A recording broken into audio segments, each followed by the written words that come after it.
Gold, trusted gold buyers. మీరు తాకట్టు పెట్టిన బంగారాన్ని విడిపించి ఈ రోజు ఉన్న మార్కెట్ ధరకు కొనబడను.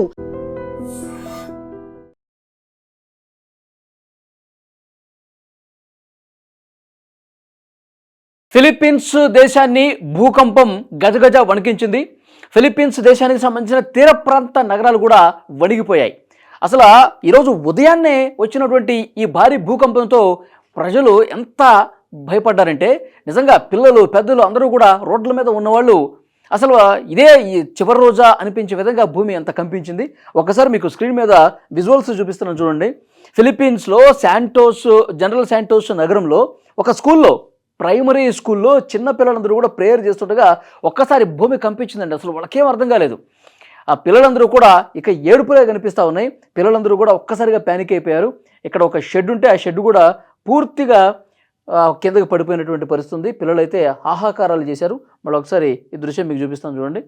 ఆ పిల్లలందరూ కూడా ప్రేయర్ చేయడానికి ఓపెన్ గ్రౌండ్లోకి వచ్చి నిలబడి ప్రేయర్ చేస్తుండగా భూమి కదిలిపోయింది చూడండి. పిల్లలందరూ కూడా ఏ విధంగా కదిలిపోతున్నారు చూడండి. కొంతమంది టీచర్స్ పిల్లల్ని హగ్ చేసుకుని మీరు భయపడకండి, ఒక షెడ్ ఏ విధంగా పడిపోయింది చూడండి. సో ఒక్కసారిగా పెద్ద పెద్ద అరుపులతో ఆ పిల్లలందరూ కూడా ఏడుస్తూ ఆ గ్రౌండ్లోనే అట్లాగే ఇంకా ఈ భూకంపం తీవ్రత పెరుగుతుందా, ఇంకా భూమి కదిలిపోతుంది, ఇంకా బిల్డింగ్స్ అన్నీ పడిపోతాయా అన్నంత స్థాయిలో అక్కడ భూమి కంపించింది. ఒక్కసారిగా టీచర్స్ అందరూ కూడా ఆ పిల్లలందరినీ కామ్ డౌన్ చేస్తూ ఉన్నారు. ఏమీ కాదు, మీకు మేము ఉన్నామని చెప్పి ఒక భరోసా కల్పిస్తూ పిల్లల్లో ధైర్యం చెప్తున్నటువంటి పరిస్థితి ఇక్కడ మీరు క్లియర్గా చూడొచ్చు. ఇలాంటి సీన్స్ ఈరోజు ఉదయం అక్కడ కనిపించాయి. ముఖ్యంగా సీసీ కెమెరాల్లో ప్రతి ఒక్కటి కూడా రికార్డ్ అయింది. ప్రతి ఒక్క ఆ భూకంపం ఎక్కడెక్కడైతే వచ్చిందో, ఏ నగరాల్లో అయితే వచ్చిందో, ఏ ప్రధాన కూడళ్లలో బిల్డింగ్స్ కూలిపోయాయో అవన్నీ కూడా స్థానికంగా ఉన్నటువంటి సీసీ కెమెరాస్ రికార్డ్ చేశాయి. ఇక్కడ చూడండి మీరు క్లియర్గా ఉదయాన్నే రోడ్డు మీద తమ పనుల నిమిత్తం వచ్చిన వాళ్ళు భూకంపం దాటికి అక్కడ స్థానికంగా ఉన్నటువంటి బిల్డింగ్ ఒక్కసారిగా ఏ విధంగా కూలిపోయింది చూడండి. ఇది ఒక బిల్డింగ్ మీరు చూస్తూ ఉన్నారు. కొన్ని చోట్లయితే హోటల్స్ కూలిపోయినాయి, కొన్ని చోట్లయితే స్కూల్స్ కూలిపోయినాయి, కొన్ని చోట్లయితే ఇంకా ఏదో బిజినెస్ కోసం ఏర్పాటు చేసుకున్నటువంటి టెంట్లు ఇవన్నీ కూడా కూలిపోయినటువంటి పరిస్థితి ఉంది. మళ్ళొక్కసారి ఈ బిల్డింగ్ ఒకసారి మీరు ఇక్కడ స్క్రీన్ మీద చూడొచ్చు.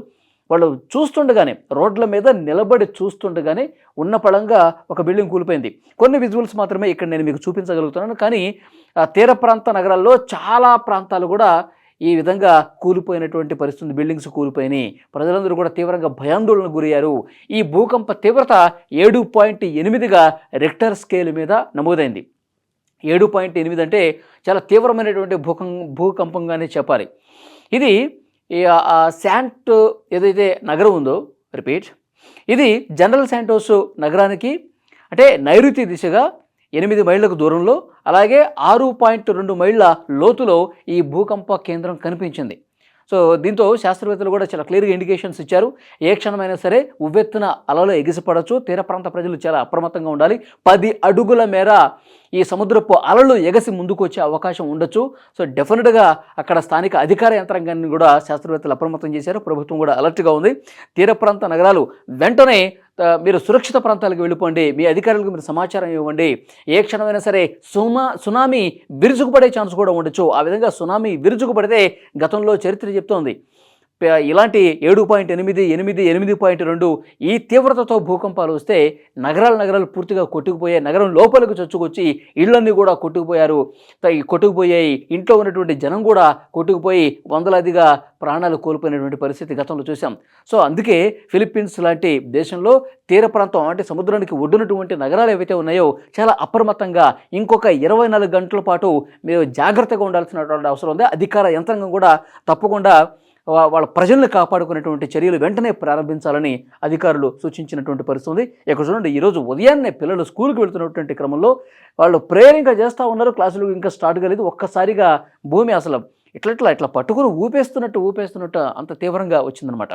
సో ముఖ్యంగా ఈ ఫిలిప్పీన్స్తో పాటు తైవాన్ కావచ్చు, జపాన్ కావచ్చు, పపువా న్యూగినియా, సో ఇలాంటి తీర ప్రాంత దేశాలు ఏవైతే ఉన్నాయో వాళ్ళందరూ కూడా అప్రమత్తంగా ఉండాలి.